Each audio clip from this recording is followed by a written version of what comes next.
저희들이 그 이사야서 이렇게 7장부터 이제 오늘 밤까지 하면 12장의 말씀을 같이 나누게 되는데, 이제 오늘 11장 말씀을 저희들이 이제 같이 살피게 됩니다.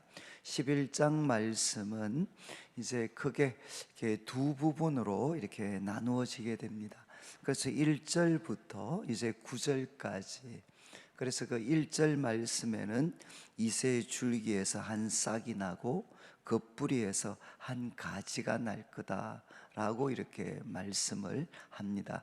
그런데 이제 또 10절에도 보면 그날에 이새의 뿌리에서 한 싹이 나서 만민의 기치라는 것은 깃발입니다. 깃발, 만민의 그 깃발로 이렇게 우뚝 이렇게 솟게 되면 이제 열방이 그에게로 돌아오게 될 것이다. 그러니까 이제 1절도 그리고 이제 10절도 이새 그 뿌리에서 이제 한 싹이 날 거다.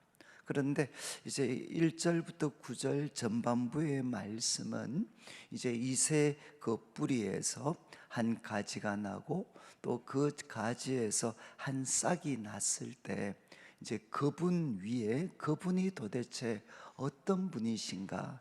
그래서 2절과 이렇게 3절에는 그 1절과 이제 2절에는 도대체 그분이 어떤 분이신가? 그래서 2절 말씀을 보면 그분 위에 여호와의 영이 임할 것이다. 그러니까 이새의 줄기에서 한 싹이 나는데, 그런데 그 싹이신 분에게 이제 여호와의 영이 임할 것이다 라고 2절은 이야기를 합니다. 그리고 이제 3절부터 5절까지 말씀은 이제 여호와의 영이 여호와의 영이 임하게 된 그 이새의 줄기에서 난 한 싹, 그 분을 통해서 어떤 이제 일들이 일어나게 될 것인가.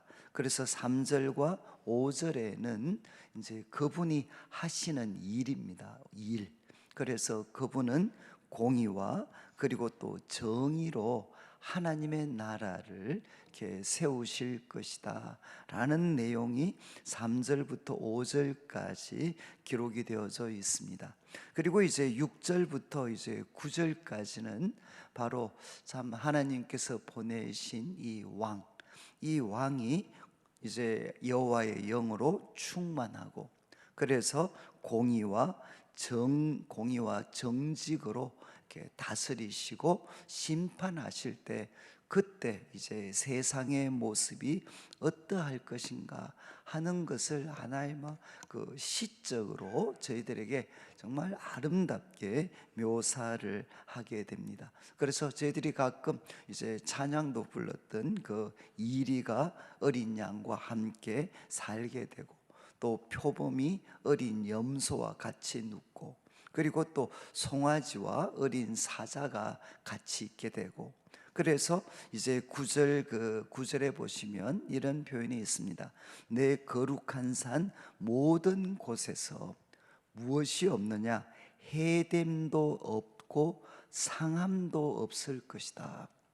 그러니까 하나님의 그 거룩한 산 모든 곳에서는 다른 사람을 해치고 또 다른 사람을 상하게 하는 이런 일도 없을 것이고, 이제 그것을 또 다른 방향에서 보면 다른 사람들로부터 이제 해를 받고 또 상함을 받는 이런 일이, 서로를 공격하고 또 그 공격에서 희생당하는 이런 일들이 더 이상 없게 될 것이다.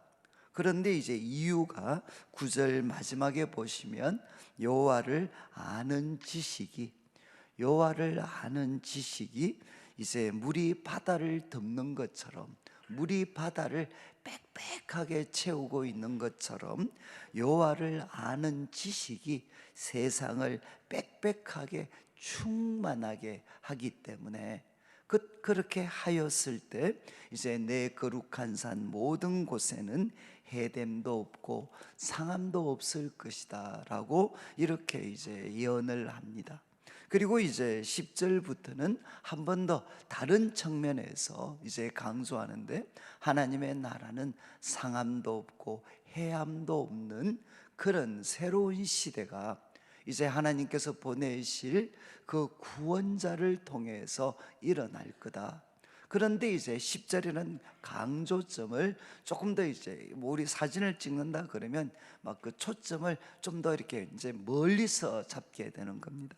그래서 이제 이새의 뿌리에서 한 삭이 났을 때 그분은 만민의 깃발로 이렇게 우뚝 솟게 될 것이고, 그리고 이제 10절 중반부에는 열방이 그에게 돌아오게 될 거다. 바로 그런 하나님의 나라가 세워지게 되면 거기에는 이스라엘 백성들뿐만 아니라 열방이 그에게로 돌아오게 될 것이고, 그리고 그가 거한 곳이 영광스럽게 될 것이다. 그러니까 이런 하나님의 나라가 세워지게 되면 그것은 바로 세상의 빛이 되는 겁니다. 세상의 빛이 되어서 열방이 그분에게 돌아오게 될 것이다. 그러면서 이제 11절에는 그날에 주께서 그의 손을 펴셨을 때 이제 그 아수르와 그리고 다음에 바벨론을 통해서 이스라엘 백성들은 완전히 이렇게 짓밟히게 됩니다. 그리고 망하게 됩니다. 그래서 하나님의 백성들이 구약 시대 하나님의 백성들이 세계 각지로 다 흩어지게 됩니다. 포로가 되어서. 그런데 이제 세계 각지로 흩어져서 포로가 되었던 그 백성들, 그런데 그 백성들을 이제 11절에는 그의 남은 백성이다. 우리 7장부터 11장에 자주 등장하는 그의 남은 백성이 아수르, 애굽, 바드로스, 구스, 엘람, 그러니까 흩어져 있던 세계 각지로부터 다시금 이제 예루살렘으로 돌아오게 되는 이제 소위 위대한 기환입니다. 위대한 기환이 이루어지게 될 것이다.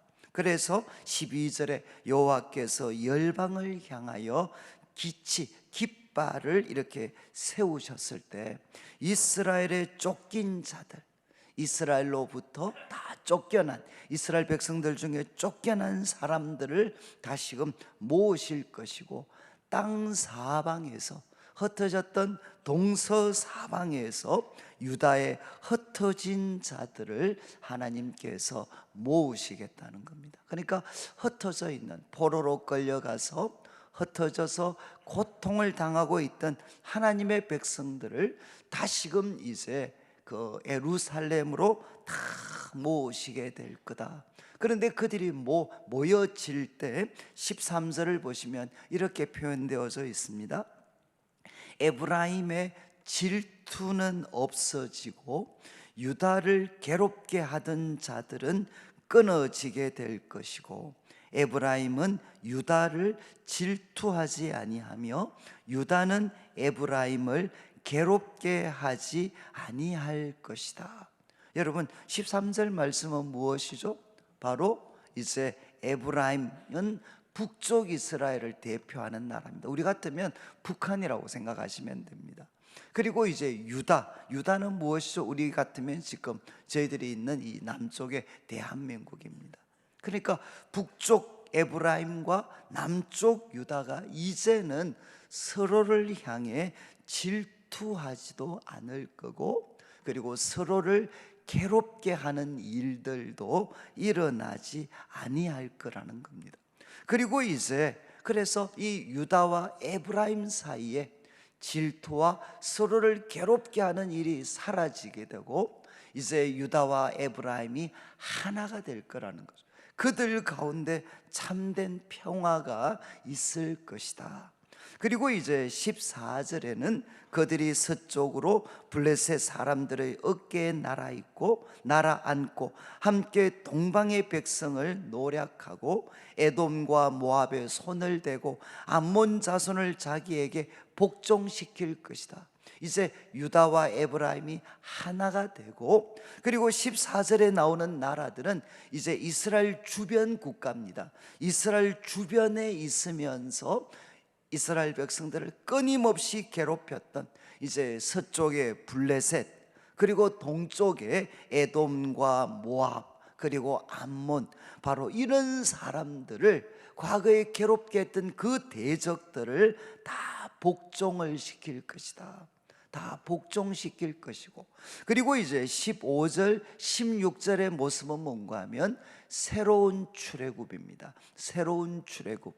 그러니까 이제 이스라엘 백성들이 과거에 그 애굽의 노예가 되어 있을 때 하나님께서 위대한 구원을 베풀어 주셨고, 그리고 그들이 하나님이 약속하신 땅에 들어오게 될 때 그들을 막고 있었던 홍해 바다까지 하나님께서 갈라지게 하셨죠.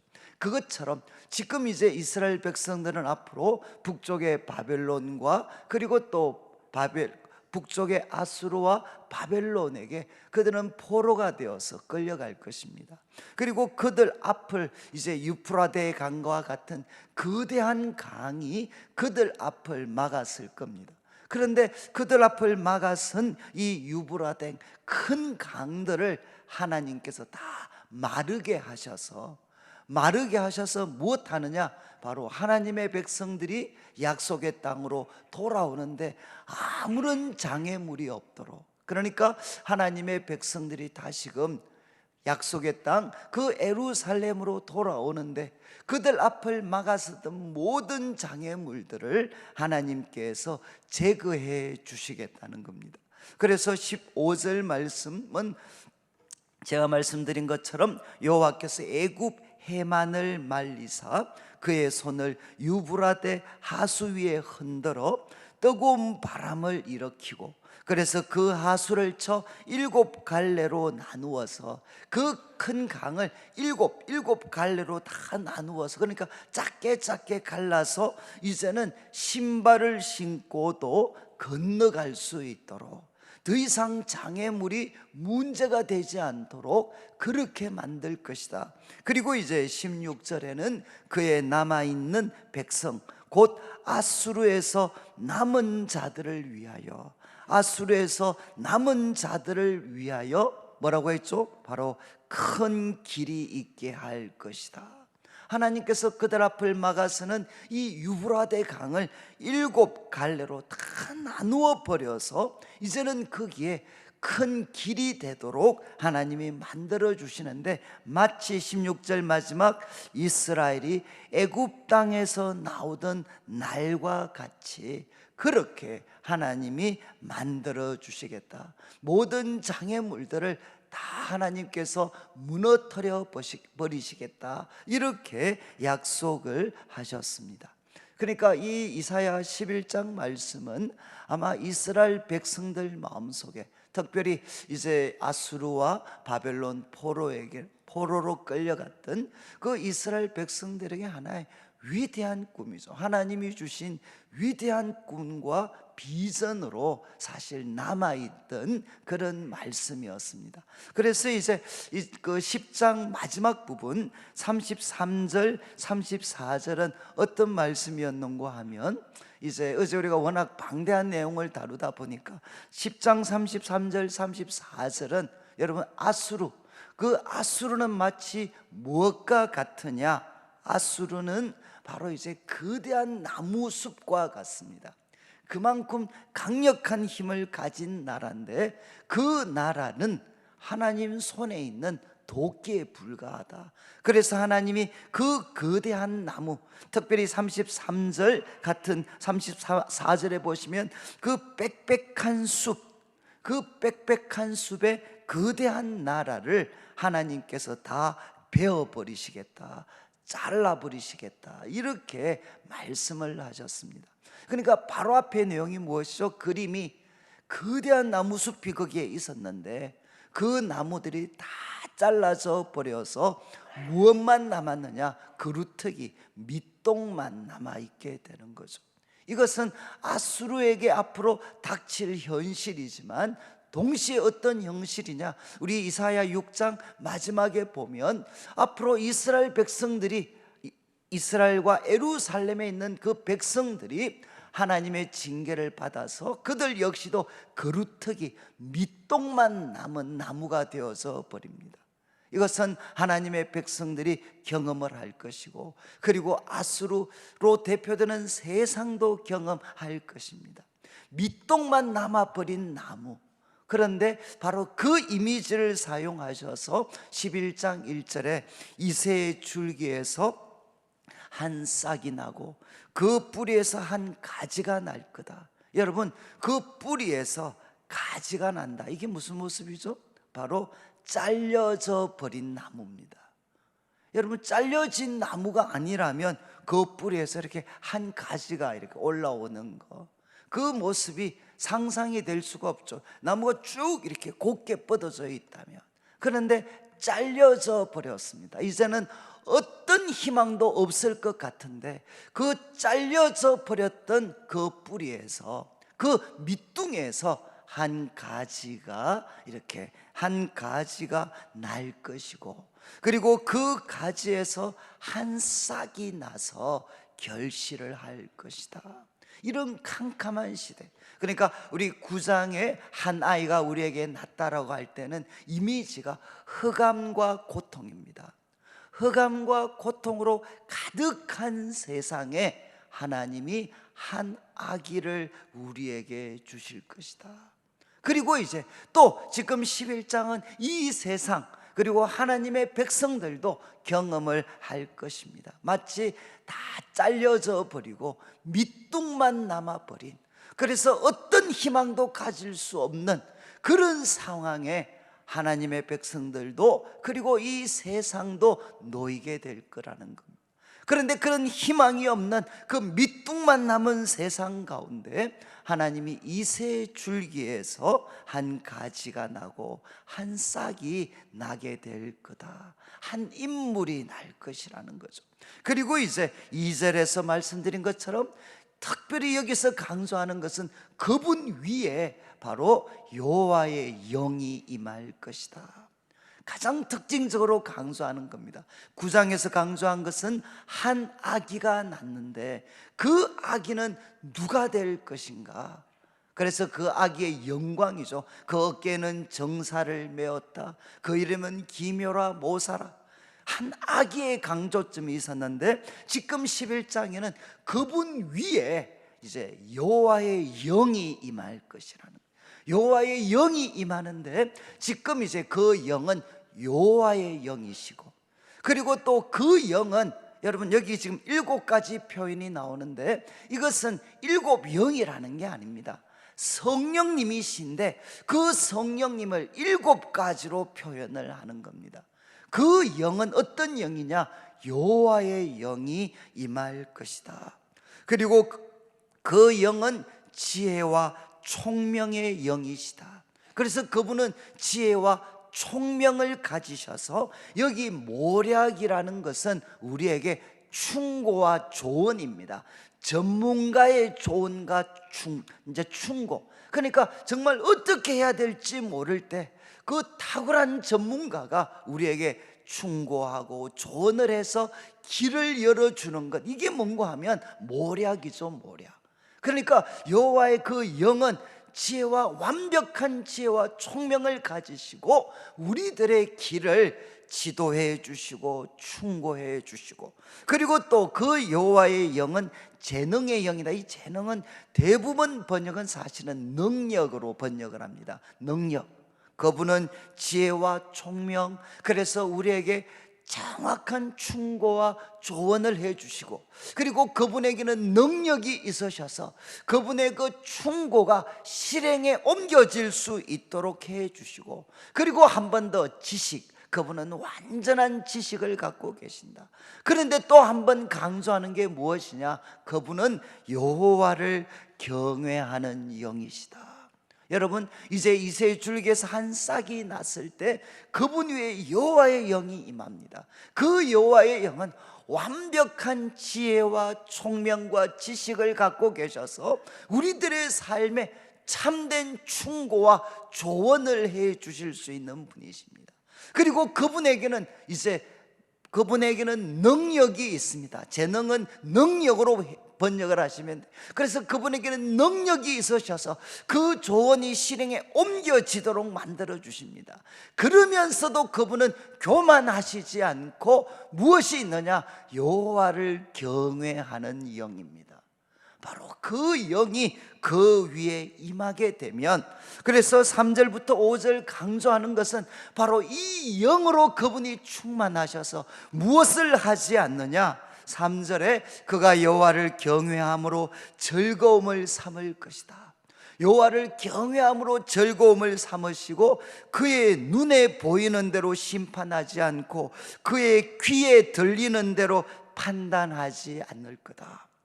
여러분, 눈에 보이는 대로 그리고 귀에 들리는 대로 그분이 판단하거나 심판하지 않으시고, 이제 4절과 5절에는 무엇을 따라서 하시느냐? 공의와 정직 그리고 성실, 공의와 정직으로 눈에 보이는 대로 귀에 들리는 대로 판단하는 것이 아니라 공의와 정직 그리고 성실, 이것은 하나님의 뜻에 부합되는 것입니다. 하나님의 뜻에 부합되게 공의롭게 그리고 정직하게 성실로 모든 사건들을 그분이 심판하시고 판단하실 것이다. 그래서 4절에 이렇게 판단하시니까 세상에 그 가난한 자, 또 겸손한 자, 이거는 세상에 약한 사람입니다. 세상에 짓밟히고 있는 약한 사람들 하나님께서 공의와 정직으로 판단하실 것이고, 그리고 또 이제는 세상 속에 거대한 힘을 갖고 있는 악인들, 세상은 그분의 입에 막대기로 그들을 치시고 심판하실 것이다. 그러니까 이제 이 여호와의 영으로 충만한 그 이새 줄기에서 난 한 싹, 그분이 세상을 공의와 정직과 성실로 다스려서 가난하고 약한 자들까지도 공의롭게 하나님이 판단해 주시고, 그리고 세상에 힘을 가진 거대한 악인들은 하나님께서 치시고 또 책망하시는 일이 일어나게 될 것이라는 거죠. 그래서 그분이 공의와 정직과 성실로 다스리실 때, 그때 이분이 다스리시기 때문에 이제 6절부터 정말 참된 평화가 이 세상 가운데 주어지게 될 거다. 그래서 여러분, 이리와 어린 양, 표범과 어린 염소, 그리고 송아지와 어린 사자와 살찐 짐승이 함께 있습니다. 그리고 7절에 암소와 곰이 함께 먹습니다. 그들의 새끼가 함께 있습니다. 사자가 소처럼 풀을 먹습니다. 그리고 젖 먹는 아이가 독사의 구멍에 그 장난합니다. 그리고 젖된 어린 아이가 독사의 굴에 손을 넣습니다. 여러분, 그림이 그려지시죠? 절대로 같이 있을 수 없는 이리와 어린 양. 여러분, 이리와 어린 양이 같이 있으면 어떻게 되죠? 이리는 어린 양을 잡아먹습니다. 그런데 이제 이새의 줄기에서 한 싹이 나고 그분에게 여호와의 영이 임하고 그분이 공의와 정직으로 이 세상을 다스릴 때, 이제는 서로가 같이 있기만 하면 한 사람은 약탈하고 한 사람은 빼앗기는 이런 일들이 더 이상 일어나지 아니할 거라는 겁니다. 그래서 어린 양과 이리가 같이 있고 표범과 어린 염소가 같이 있고 송아지와 어린 사자가 같이 있고 암소와 곰이 같이 있고, 그리고 이제 독사의 굴에 어린아이가 손을 넣어도 다치지를 않습니다. 여러분이 이제 아주 한쪽은 아주 그 강력한 이렇게 그 사자, 표범, 곰, 이거는 잡아먹는 하나의 짐승들입니다. 그리고 또 여기 나오는 어린 양, 송아지, 어린 염소, 이거는 밥이죠, 밥. 그런데 이 어떤 양쪽이 같이 있으려면 여러분 이제 둘 중에 하나입니다. 어린 이리가 어린 양과 같이 있으려면, 그리고 사자와 그리고 이제 어린 양과 그리고 또 사자가 만약에 같이 있으려면 여러분 둘 중에 하나가 돼야 됩니다. 사자와 그리고 어린 양이 같이 있으려면 사자가 어린 양처럼 되든가 어린 양이 사자처럼 되든가, 그래야 같이 있습니다. 그런데 성경에 뭐라고 이야기하셨죠? 여러분, 이제 사자와 소가 같이 있으면 사자가 소처럼 되겠습니까? 소가 사자처럼 되겠습니까? 어떠실 것 같아요? 성경을 보시면 7절 마지막을 보시죠. 사자가 소처럼 풀을 먹을 것이다. 여러분, 지금 소가 사자처럼 다른 것들을 소위 먹는 그게 아니고 사자가 소처럼 풀을 먹게 될 것이라는 겁니다. 그러니까 바로 하나님께서 다스리시면 강력한 힘을 가졌던 소와 표범과 곰이 바로 소처럼 어린 양과 염소처럼 여러분 풀을 먹는, 그래서 다른 사람을 짓밟고 먹으려고 하는 그 약육강식의 그런 본성에서부터 그들이 벗어나게 될 것이다, 이렇게 말씀을 하셨어요. 저는 이제 오늘 시간이 그렇게 많지 않아서 저는 참 우리 교회가 어떤 교회가 됐으면 좋겠는가.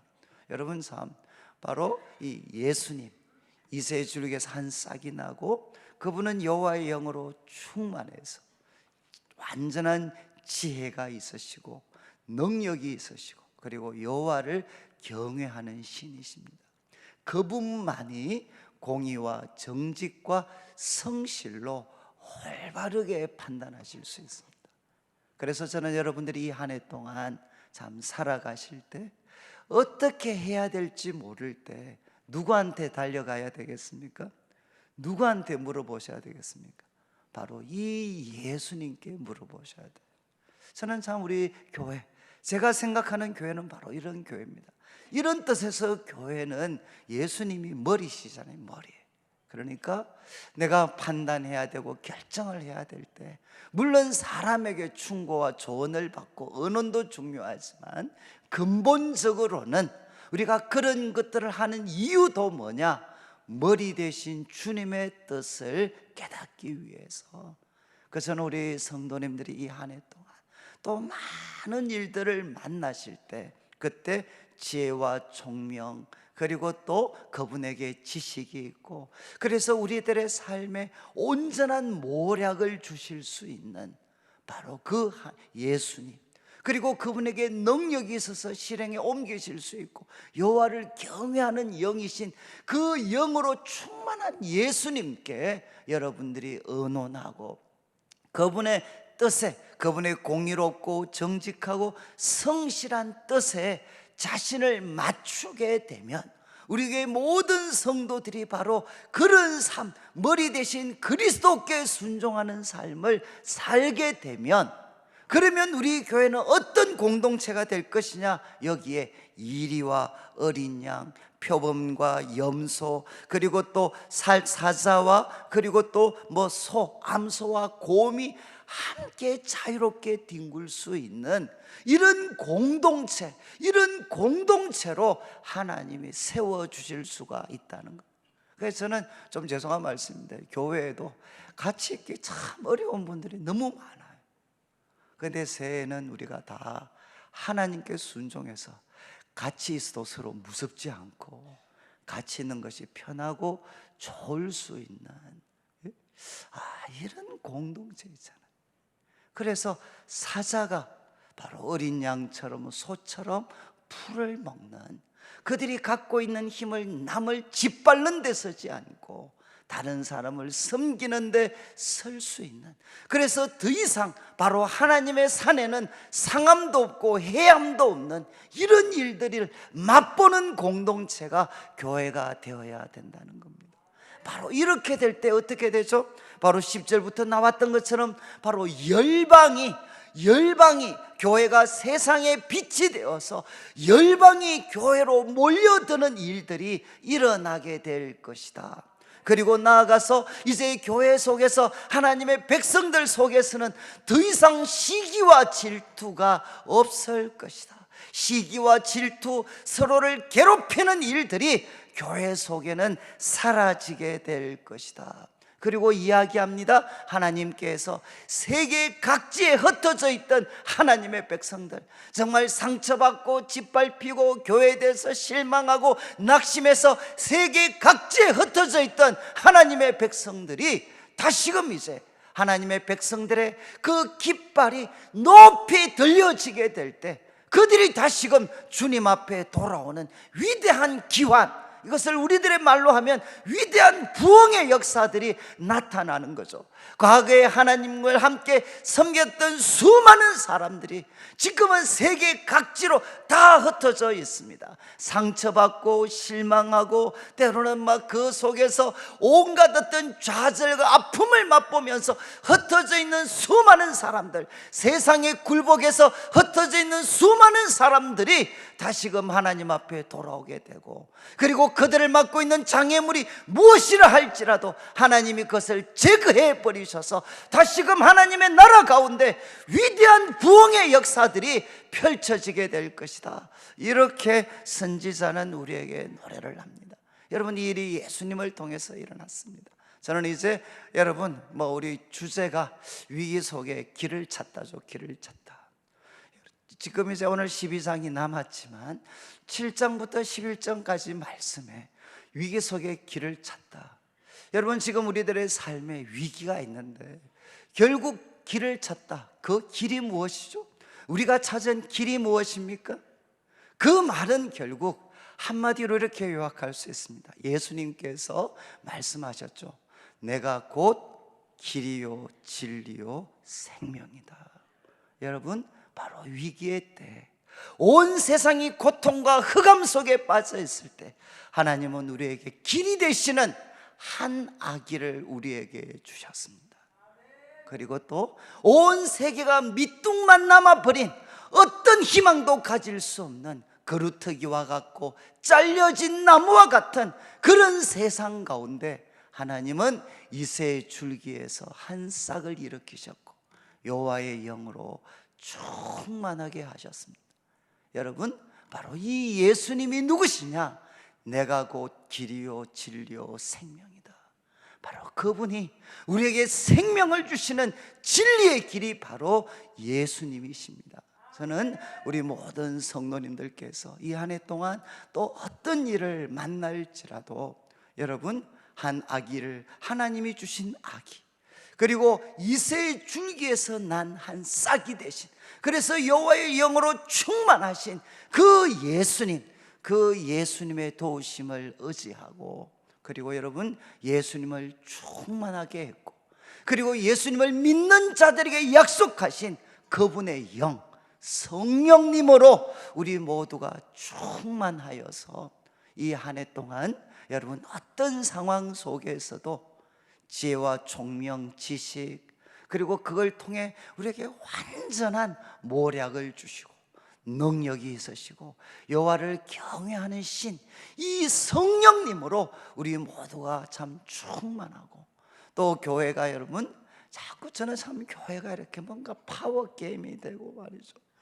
누가 누구를 저는 참 교회가 어떻게 하면 이 땅, 물론 이것은 하나의 꿈일 수 있겠지만 이 땅의 교회가 사람에게 좌지우지 되는 교회가 아니라 모두가 다 머리 대신 그리스도에게 순종해서 이 예수님을 통해 공의와 정직과 성실한 그분의 뜻을 깨닫고 순종하여서 정말 교회는 선지자가 노래했던 것처럼 사자와 그리고 소, 그리고 또 표범과 그리고 어린 염소, 그리고 이리와 어린 양이 함께 뒹굴 수 있고 함께 있으면서도 상함도 없고 해함도 없고 시기와 질투가 없고 정말 하나가 될 수 있는 그런 공동체가 되고, 이런 세상이 이 땅 가운데 나타났을 때 만민을 향한 깃발이 되어서 흩어지고 낙심했던 수많은 하나님의 백성들이 돌아오고, 하나님께서는 친히 역사하셔서